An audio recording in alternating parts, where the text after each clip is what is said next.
अस्सलाम वालेकुम, आप देख रहे हैं डॉन न्यूज में मेजबान अब्दुल गफ्फार। पुराना रिप्ले के एक और एपिसोड के साथ पाकिस्तान न्यूजीलैंड के दरमियान तीसरा T20 इंटरनेशनल मैच आज भी कज़ाफी स्टेडियम लाहौर में खेला जाएगा। पाकिस्तान ने इब्तदाई दोनों मैचेस में कामयाबी हासिल करके सीरीज में 2-0 की बढ़तरी हासिल की है।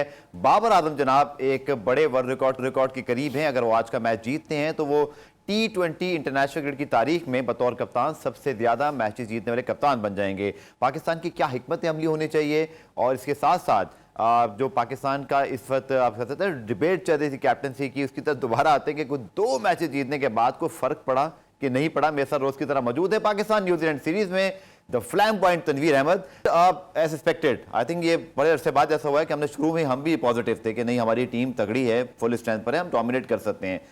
कोई हैरानगी तो नहीं होगी ना कि अगर आज भी हम ये मैच जीतें और सीरीज को सिक्योर कर लें? देखें, आपने बात की कि डोमिनेट कर सकते हैं, उसकी वजह यह भी थी कि इसमें कोई शक नहीं है, ये माननी भी चाहिए चीज़ क्योंकि न्यूजीलैंड के जो मेन 7-8 प्लेयर्स हैं वो नहीं है। जी। लेकिन हम यहाँ ये भी बात समझते हैं कि क्योंकि जिस तरीके से हमारे नए प्लेयर्स आते हैं या हमें कहीं ना कहीं जो बी टीम होती है वो हमें आके मुश्किल डालती है, जिसकी वजह से हम ये बात करते थे कि शायद पाकिस्तान को स्पेशली बैटिंग लाइनअप में कोई प्रॉब्लम ना आ जाए। लेकिन वो जो सिलसिला था वो बड़ा ज़बरदस्त चला और इसमें कोई शक नहीं पाकिस्तान को फ़ायदे तो हुए हैं क्योंकि उनका जो स्पिन अटैक है वो इतना अच्छा नहीं है, जिसकी वजह से पाकिस्तान को यहाँ पे हो सकता है मुश्किल हो सकती थी अगर हम अफगानिस्तान के हिसाब से देखें। उसका बहुत ज़्यादा फ़ायदा हुआ। लेकिन क्रिकेट है, जिसने रन्स किए उसके रन्स माने जाएंगे, जिसने आउट किए उसके आउट जो है माने जाएंगे। कप्तानी की आपने जो बात की है उसके ऊपर मैं थोड़ी सी बात ये कर दूं, हो सकता है शायद मैं थोड़े से सख्त किस्म के आज मैं वर्ड यूज करूं, ये मैं थोड़ा सी बात एरन फिंच की कर दूं। 76 मैचेस में 40 विन है उनके जी। उसके बाद MS धोनी की बात करूं 72 मैचेस में 41 विन है। एन मॉर्गन की बात करूं 72 मैचेस में 42 मैच जीते हैं। विलियमसन की बात करूं 69 मैचेस में 35 मैचेस जीते हैं। बाबर आजम की बात करते हैं 68 मैचेस में 42 विन है उनकी, और इन जितने के नाम ये सबसे ज्यादा विनिंग रेशियो परसेंटेज जो 66% है।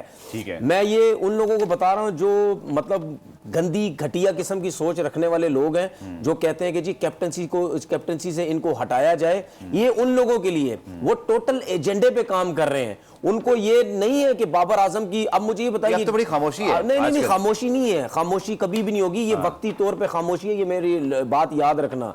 जब उन लोगों की मर्जी की चीजें आनी लग जाएंगी वो एकदम से बिल से निकल के दोबारा जो है वो बाहर आ जाएंगे कि जी अब चले बाबर के अगेंस्ट जाते हैं। स्ट्राइक रेट की बात होती रही, वो घटिया लोगों के मुंह बंद कर दिए गए, स्ट्राइक रेट पे भी बाबर आजम सबसे आगे चला गया।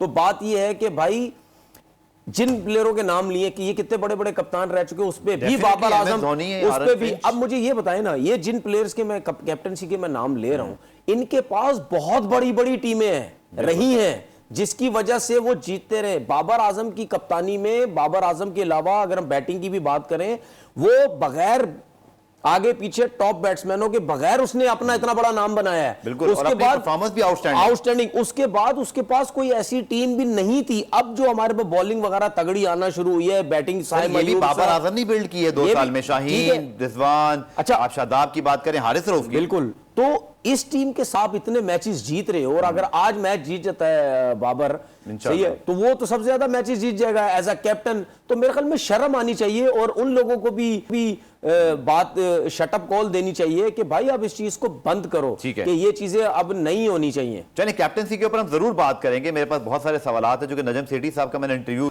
और मैं उस पर भी कुछ तनवीर से राय जरूर लूंगा। लेकिन मोहम्मद रिजवान जनाब, जिनकी इंजरी के मुतालिक आप लोग बहुत इस वक्त पूछ रहे हैं, तो मैं आपको सिर्फ ये अपडेट दे देता हूं कि उनकी इंजरी के बाद जो फिजियो हैं, टीम डॉक्टर, उन्होंने उनको असिस्ट किया है, जायजा ले रहे हैं, और बताया जा रहा है, जराए हमें बता रहे हैं कि he seems to be fine.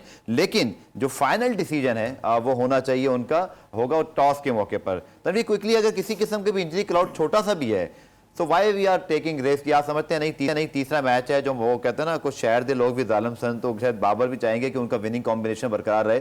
Rizwan को आज का मैच अगर इंजरी का थोड़ा क्लाउड भी है तो क्या खेलना चाहिए या हम हारिस के ऑप्शन पे जाएं? आप ही क्या राय है? मेरे ख्याल में कोई इतनी बड़ी मसला नहीं है कि अगर रिजवान नहीं खेलेगा कुछ भी नहीं होगा। 5 मैचेस सीरीज है, 2 मैचेस आप जीत गए हैं, वैसे भी डर किस चीज का है? एक मैच आपने जीतना है, आपने क्या बोलते हैं सीरीज जीत लेनी है। उसके बाद हमने लास्ट शो में यही बात की थी कि आप अपने यंगस्टर्स को चांसेस दें। अगर रिजवान को प्रॉब्लम है तो उसको रेस्ट करना चाहिए, लेकिन प्रॉब्लम ये भी है इस मुल्क के अंदर कि लड़के जो है रेस्ट करना ही नहीं चाहते। अगर रेस्ट कर दो अगर उनकी जगह कोई नया लड़का आ गया, अगर उसने परफॉर्म कर दिया तो उसको प्रॉब्लम हो जाएगी। अब मेरी पत्नी आपको याद है अदनान अकमल की छोटी उंगली टूटी थी, सरफराज खेले, फिर अदनान अकमल बेचारे वापस ही नहीं आए। लेकिन अदनान अकमल में और सरफराज में, मैं बात कह रहा हूं उस वक्त तो फर्स्ट चॉइस है। अदनान अकमल में सरफराज में बहुत फर्क है। अगर अदनान अकमल की जगह सरफराज आगे परफॉर्म भी किया, सरफराज की परफॉर्मेंस आउटस्टैंडिंग थी, लेकिन रिजवान और हारिस में कोई कंपैरिजन नहीं है।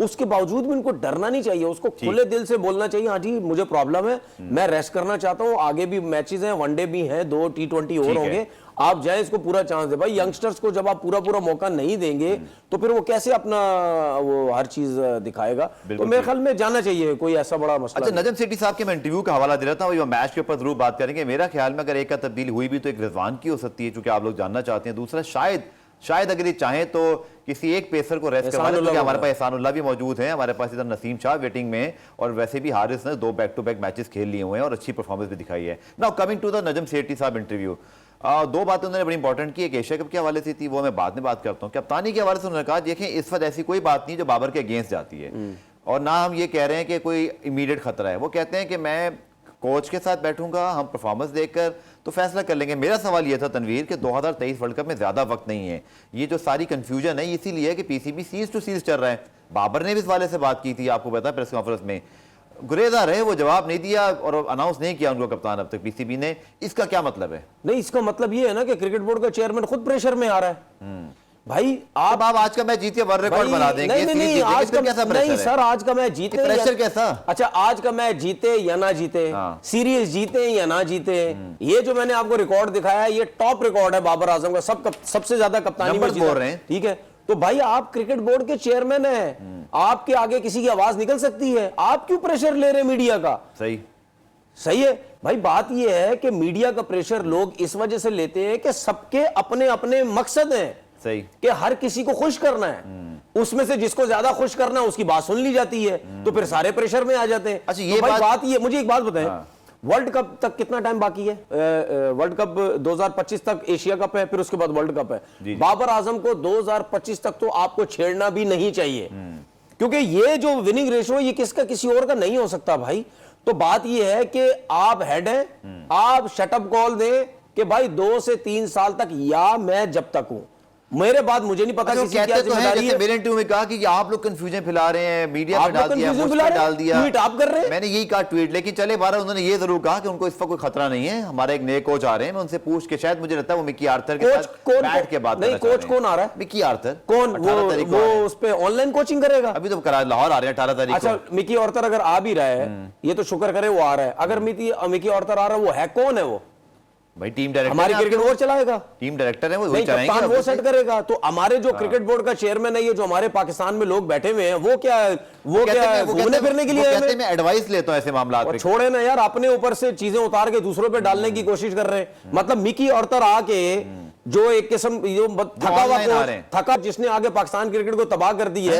2017 की चैंपियंस ट्रॉफी जितवाई तनवीर, उसके बाद क्या प्रोड्यूस किया बाबर आजम को, उन्होंने एस्टैब्लिश किया। छोड़े ना यार, पाकिस्तान। अच्छा सुने मेरी बात, सुन लें। अब मैं आपको एक चीज बता दूं, पाकिस्तान क्रिकेट में आप कोई किसी किस्म का भी कोच लेके आ जाओ, पाकिस्तान क्रिकेट चलती ही सिर्फ नेशनल टैलेंट के ऊपर है। चाहे आप अपना पाकिस्तान का कोच लेके आ जाए, चाहे आप ओवरसीज कोच लेके आ जाए। ब्रेक लेना है तनवीर, और ब्रेक से जब वापस आएंगे तो मिकी आर्थर की बात कर रहे हो, ड्रेसिंग रूम में कैपे उठा के फेंकता था, लड़के की क्या परफॉर्मेंस, उठा के फेंक रहा है, इधर जा रहा है, ये ट्रॉफी भी उठाई, और इस किस्म के कोच को दोबारा वापस लेके आ रहे हो, और वो कहता है कि मेरी मर्जी से हो। छोड़े यार, फ्रेंचाइज भी है किसने बर्बाद कर दी, मैं उसका नाम नहीं लेना चाह रहा। सबको पता है कराची किंग्स का आप क्या नाम लेंगे, तो हमें नहीं, मैंने जान के नाम नहीं लिया, बोले उसका कराची किंग का नाम ले लिया। मुझे ब्रेक लेने दे, ब्रेक से जब वापस आते हैं, क्विक ब्रेक है, हमारे साथ मौजूद रहेगा, और फिर आके हम कुछ मैच के हवाले से बात करते हैं कि हमें चेंज करना चाहिए। तनवीर से पूछते हैं शॉर्ट कमर्शियल ब्रेक के बाद। पुरान रिप्ले में खुशामदीद जनाब, बात करें पाकिस्तान बामुकाबला न्यूजीलैंड और तीसरा T20 इंटरनेशनल मैच। तनवीर, क्योंकि हारिस रऊफ पे स्पेशली मैं जरूर बात करूंगा बतौर, क्योंकि फास्ट बॉलर आप भी इस पे बड़ी अच्छी कमेंट कर सकते हैं। ग्रेजुअली इंप्रूव किया है, पेस भी नजर आ रहा है, विकेट टेकिंग एबिलिटी भी है, स्पेशल बॉलिंग की है दोनों मैचेस के अंदर। और पाकिस्तान में जब शाहीन को अगर हम देखें तो उस तरह से भी रिदम वापस नहीं आया PSL में भी एक आध मैच के अलावा, लेकिन वो प्रेशर मुझे लगता है हारिस ने अपने ऊपर लिया बतौर सीनियर बॉलर। ही परफॉर्मिंग वेरी वेल। देखिए, अगर पाकिस्तान के अलावा किसी और कंडीशन में खेल रहे होते तो हो सकता हारिस रऊफ ऐसी परफॉर्मेंस ना देते। उसकी वजह यह है क्योंकि पीएसएल पूरा इन्होंने यहाँ पे खेला है, और पीएसएल में जिस तरीके से हारिस रऊफ ने बॉलिंग की हमें सब नजर आया। यॉर्कर्स बड़ी अच्छी, स्लो वन बड़ी अच्छी, जो स्लो वन पे वो उन्होंने अपना वो अबूर हासिल किया, वो बड़ा जबरदस्त, वो जो स्लोअर बाउंसर जो है, ठीक है ना, तो वो बड़ा अच्छे तरीके से वो यूटिलाइज कर रहे हैं जो जिस तरीके से पिचेस चल रही हैं। तो मेरे ख्याल में वो जो एक्सपीरियंस था वो बड़ा जबरदस्त था, और वो पीएसएल की उसकी वजह से उनके अपने होम ग्राउंड में जो क्रिकेट खेली जा रही है लाहौर में, तो मेरे ख्याल में वो जो फॉर्म थी वो बड़ी जबरदस्त उन्होंने की। एक टाइम ऐसा आता है फास्ट बॉलर की जरा थोड़ा सा फिटनेस का इश्यू होता है, उनसे जोर नहीं लग रहा होता, बैक स्टिफ होती है, या आपको हैमस्ट्रिंग या काफ कोई ना कोई प्रॉब्लम थोड़े बहुत चलते रहते हैं। इंजरी की बात, वो इंजरीज नहीं होती, आप ये थोड़े जो स्टिफनेस वगैरह होती है इसको आप लेके चलते हैं, लेकिन जब आप प्रॉपर फिट होते हैं, आपको कोई प्रॉब्लम नहीं होती, तो उसमें फिर आप जो है आप 100% देते हैं, फिर आपकी बॉलिंग जो भी नजर आती है। शाहीन के बारे में मैं थोड़ी सी बात करना ये चाहूंगा, मुझे कहीं ना कहीं, मैं ये नहीं कह रहा कि अनफिट लग रहे हो, मुझे कहीं ना कहीं ऐसा फील हो रहा कि उनको थोड़ा सा स्टिफनेस या टाइटनेस वगैरह वो निगल वगैरह मुझे नजर आ रही है उनकी, क्योंकि वो अच्छा उनका परफॉर्मेंस क्योंकि इतना आउटस्टैंडिंग रहा है कि जब वो थोड़ा नॉर्मल परफॉर्म करते हैं उनका स्टैंडर्ड बहुत हाई हो गया है। जिस तरह हालांकि विकेट बड़ी अच्छी ली पिछले मैच में, बाबर की बात करते हैं, बिल्कुल सेम, अगर बाबर से कुछ नहीं होता तो हम बात करते हैं। इसी तरह बॉलिंग में शाहीन से अगर आउट नहीं होते या उनकी बॉलिंग इतनी अच्छी नहीं होती तो हम सोचते हैं कि बड़ा अच्छा सवाल में दे मेरा कि इससे पहले शाहीन जैसे अब आप बात कर रहे हैं फास्ट बॉलर, हमें रेस्ट कराना चाहिए आज किसी फास्ट बॉलर को जब हमारे पास एहसानुल्लाह वेट कर रहे हैं? आपका क्या ख्याल है? मैं आपको बताऊं, मेरे ऊपर होना ये सब चीजें, मैं शाहीन को भी रेस्ट करा दूं, मैं हारिस रऊफ को आज के मैच में क्या करना चाहिए? मैं आप आज के मैच की बात कर रहे हैं, मैं सीरीज में ही रेस्ट करवा दूं इनको। चलें स्पेसिफिकली अगर हम एक चेंज करें फास्ट बॉलिंग में, एहसानुल्लाह को लोग देखना चाहते हैं, फिर किसको रेस्ट कराएं हम? हारिस को, शाहीन को या जमान खान को? आपकी क्या राय है? शाहीन, जमान को नहीं करवाना चाहिए, ठीक है। हारिस रऊफ की फॉर्म अच्छी लगी हुई है, उनको एक आध मैच और आज खिलाएं, ठीक है। शाहीन अगर रेस्ट करना चाहते हैं तो कर दें, लेकिन हो सकता है ना रेस्ट करवाएं क्योंकि वो लेफ्ट आर्म फास्ट बॉलर एक ही है, ये तो है, ठीक है, उनको शायद चांस दे, लेकिन आप अपने सीनियर्स को, ये अच्छा आपने सवाल किया, लेफ्ट हैंड रेस्ट करवाएं। लेफ्ट आर्म जो फास्ट बॉलर्स हैं, हमने देखा इस वादी में हमारे पास जुनेद,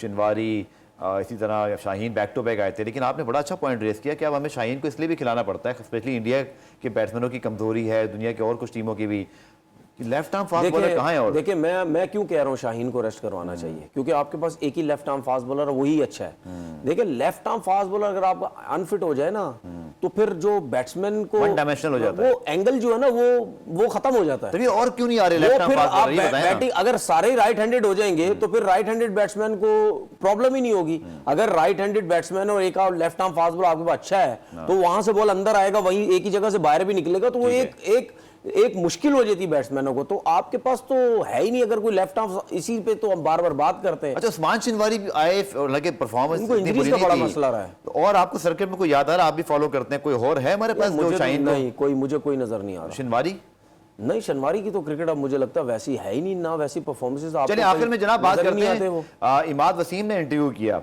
बाबर आजम का, और शुरू में कहा जी मच अवेटेड इंटरव्यू, और उनको भी शायद अंदाजा था, उन्होंने खुद भी उस थोड़ा सा एक मसाला जरूर ऐड कर दिया। देखिए बड़ा मेच्योर इंटरव्यू, बाबर को उन्होंने प्रेस किया, बाबर के आउटस्टैंडिंग खेले। इस इंटरव्यू के बारे में आपकी क्या राय है? वो जो खबरें आ रही थी, कुछ खबरें थी ना कि टॉकिंग टर्म्स नहीं है, तो पीसीबी ने शायद लगता है उसको थोड़ा काउंटर भी किया, बट एक्चुअली गुड टू सी कि पीएसएल खत्म हो जाए ना तनवीर, तो फिर कराची, लाहौर, पेशावर, इस्लामाबाद, पिंडी, मुल्तान नहीं होना चाहिए, फिर पाकिस्तान होना चाहिए। जो प्लेयर अच्छा करके आया सब एक साथ खेलें, मकसद जो भी था, बट ये अच्छा किया कि ऐसा दिखाया है कि तासुर ना मिले, क्योंकि एक ही टीम में कप्तान के साथ तो कोई लड़ नहीं सकता।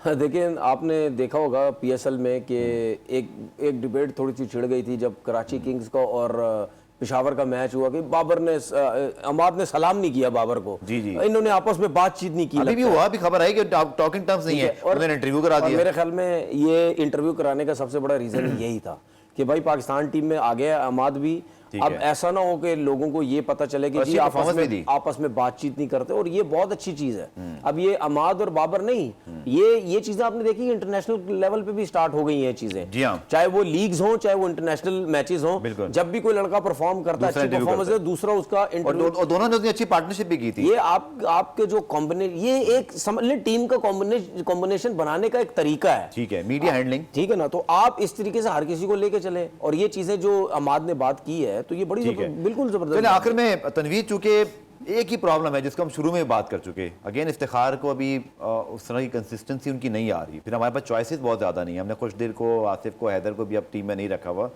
This is the area of concern for Pakistan. Number 5, number 6, number 7 भी ये इफ्तिखार हालांकि सीजन प्लेयर हैं, परफॉर्मेंस करके आए हैं, तो फिर ये क्या प्रॉब्लम है? आप क्या कोई मशवरा है यार पाकिस्तान? परफॉर्मेंस का किया पीएसएल में तो कुछ भी परफॉर्मेंस नहीं, ओवरऑल डोमेस्टिक की बात कर रहा हूं मैं, कह रहा हूं सीजन परफॉर्मर हैं, उन्होंने अपनी प्लेस अर्न की है, लेकिन वो इंटरनेशनल परफॉर्मेंस ऐसी नहीं है। देखिए डोमेस्टिक परफॉर्मेंस आपने की, आप आ गए, आप खेलते हैं पीएसएल में, ठीक है। जब आप डोमेस्टिक परफॉर्मेंस आप अच्छी करते हैं ना, तो कम से कम आप 10 मैचेस में के अंदर आप कोई 3-4 मैचेस में तो कुछ करते हैं ना। आप बिल्कुल जीरो रहे, आपने वहां कहीं परफॉर्मेंस नहीं की आखिर में बस। उसके बाद फिर आपने अफगानिस्तान के खिलाफ आखिरी मैच खिलाया, उसमें आपने थोड़े बहुत रन किए, जिसकी वजह से आपको मैचेस लास्ट मैच में आपको चांस मिले, ठीक है, उसमें आपने रन्स कर दिए। बात ये है कि ये चीजें ये लोग कब समझेंगे खुद, ठीक है, खुद भी का फायदा उठाना चाहिए। क्विकली प्रेडिक्शन, क्विकली बिल्कुल मैच प्रेडिक्शन आज की जीतेगा। चलें, मेरी भी राय, पाकिस्तान को जीतना चाहिए, 3-0 होना चाहिए। पुराब रिप्ले में आज के लिए इतना ही। कल दोबारा इस मैच के हवाले से बात करने के लिए 3:30 बजे आपके साथ मौजूद होंगे। तब तक के लिए अल्लाह हाफिज।